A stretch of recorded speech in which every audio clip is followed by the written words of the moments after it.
So obviously, a big game coming up on Saturday. Very, very enthusiastic about that. I'm just gonna touch on something briefly that last night as I went home and watched the game 2 additional times, and I tend to leave the volume on and listen to what's being said about the game, and I thought that it was poorly done by the telecast.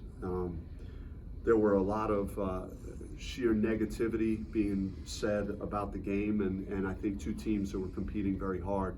There were a lot of free throws shot in the game, which made it a difficult game to navigate through. But I have a job to coach the game, and the people doing the game have a job of presenting the game and talking about student athletes and the game itself in the most positive way. I think there was one point that it was said that Jalen House took 8 steps to the basket. He didn't. He actually took 2. I think there was another time that Alonzo Verge was called for a travel and by the telecast, and his foot was clearly planted on the floor. So disappointing to see that again. From the Pac-12 Network. And just to be fair, Prairie View A&M plays as hard as any team, and I said that going into the game. I was very complimentary to them after the game. But the facts are the facts. Coming into the game, they ranked 15th nationally in fouls per game. So this isn't like an anomaly that they fouled us a lot. And we went to the free throw line 51 times. And consequently, the way the game was played, we put them on the free throw line 33 times. So they got a lot of free throws as well in this contest. Now, I'm just going to go over some of the numbers just so we're aware of what the free throw differential has been all year for us. Versus Colorado, we shot 18 free throws. Colorado shot 25. Versus Central Connecticut, we shot 33. They shot 21. Versus Rider, we shot 20. They shot 14. Versus St. John's, we shot 26. They shot 22. Versus Virginia, we shot 10. They shot 7. Versus Louisiana, we shot 22. They shot 20. Okay, so in these games, we've shot more free throws than our opponent generally, and we're like 256th in fouling, so we don't foul as much. So I'm sorry the game didn't deliver what everyone wanted in that regard, but I don't think anything was mishandled by the officials. I thought the officials appropriately called the game the way it was supposed to be called. During the telecast, I think that there were some problems with the flopping. Well, my recommendation is that everyone watch the video that's given to coaches about points of emphasis. When we were in Connecticut and played St. John's, we had 2 technical fouls on the flopping call. So where players from their team were able to shoot a technical free throw, and it was in the judgment of the officials that some of the charge taking that Prairie View was attempting related in flopping. So I know it's not been my whole way to protect the officials, but I think it's my duty today to protect them for, I think, doing the best job to handle that game and how hard 2 teams both competed in that game.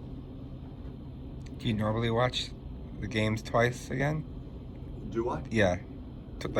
When you go home, you watch. Well, I wanted to make sure and double check on things that we're doing. It's not as much trying to listen for everything that's being said. I want to see why we weren't able to connect more on some of our shots, and just try and figure out how we need to play better as well. So do you think they were unduly critical of your guys then, or just the game overall? I just didn't really like, for anyone that was watching that couldn't get to our game, I think that the game was poorly depicted, that it was almost like, what do we have to keep doing this? Yeah, like we all do. Everyone involved in the game. Like, I know that everyone here stayed, and reported the game as best you could. So I just feel like everyone should, the kids deserve for everyone to be invested in trying to call the game as best they can, and not be concerned about how long it's taking or why there are so many fouls or whatever problems they might have with it. Have you talked with the broadcast crew or anyone from the Pac-12 Network? I have not. Do you plan to? I mean, I don't know. We'll see. There was I don't know. I'm just at a loss with it right now. Some coaches avoid listening, they'll watch it back. They don't like to hear the commentary just for that reason. When you watch the playback, do you always listen? I usually do, yeah. So like this is, again, I've had a lot of games where you could be critical, and you have to be honest, but I just think it became like almost to the point where, are you doing us a favor by doing the game, or are you gonna report what's going on and not feel like you want to go have dinner, or are we going to be here till breakfast? Like comments like that, just don't really sit well when you have a team and two teams that are fighting as hard as they were fighting and competing, and just a little bit unfortunate. Does the fact that it was the Pac-12 Network add anything to that, as opposed to just something unaffiliated with the network? No, I mean, it's just if it was any telecast that I felt strongly enough about it to talk about it, I probably would. And again, we've had a lot of poor performances, and I've had teams lose by a lot of points here, especially early in my tenure. And I've had my fair share of criticism, and my teams have, and I'm willing to accept all that. But just I felt like this one was a little bit of crossing the line. Did you have a heads up before you watched it? I mean, did people text you or leave you messages saying like, these guys are kind of harsh? Not particularly, and again, the game was so late, and most of the people that I would talk to after a game or would get a congratulatory text after a win, I would they were asleep. Does it say something that the game wasn't a pretty basketball game, but you win another game easily, 7-2, about where you're at as a program, that when you know that in earlier seasons you lost like games like this or whatever? Just give me that again. Well, just the fact that you guys are 7-2, and you guys are winning despite playing in some games that maybe you wouldn't want to watch a lot over again or use as an example of great basketball, but yet you guys are winning those games when a lot of teams around the country are losing games like that. Yeah, I get what you're saying. It's I think like my expectations, our expectations, our standards have changed significantly the last 2 years. So I think it's not as much whether you win, even it's what it looks like and how it makes our fans feel, and that's something that's important to me.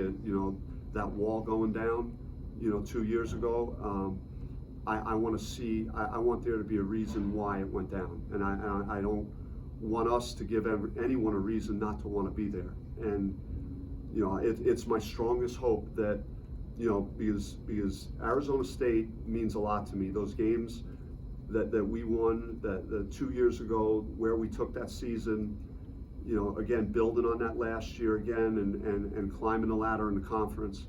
This place means a lot to me personally, more than just coaching a team or doing a job. And I get it all around town when I go to the store or go to the gym. People say like, wow, I love watching your team. We have to make our fan base wanna show up, because we're we have such a good impact, and we're playing hard, we're entertaining, and so we have to do our end of the bargain with that regard. But yeah, winning is important, it always is, but how you do it and how you make your Sun Devil fans want to show up, like I hope they will on Saturday versus Georgia. And we'll hope to remind them that the last 2 years, we've been the only team in the Pac-12 to go to the NCAA tournament, and that's where our focus is. And I know that we've lost 2 to ranked teams, and we would have hoped we would have gotten one of those. But I think that despite not playing our best, I think we still have a lot of potential as a team. Did you talk to your team about this at all? I mean, I know coaches try to use different things for motivation. Is there any sort of angle there? Not really. We're just trying to fix things and talk about the things relative to us playing better and concentrating on that. And then, when we hit the practice floor, you just have a plan of what you think the team needs to work on that day in order to keep getting better. And that's where we left the focus with the team today. What did you work on most today? See, I don't want to tell you guys everything because, I just want to, again, maybe we'll start improving in some areas that we're not as strong at the moment, and you'll start noticing improvement, and then, following a game, you might ask me, hey, what'd you guys do? And then, maybe it was the right thing. Who knows? Georgia has one of the best players in the country. What are some of the challenges there? Yeah, he's a guy that scores at all levels. He's a, outstanding athlete, gets to the rim, is super explosive, shown what he could do in Maui versus Michigan State in the second half, just putting points on the board, and, bona fide talent. He's as good a, perimeter players will play this year. Have you played somebody that is similar to that, or anything that kind of reminds you of that type of experience?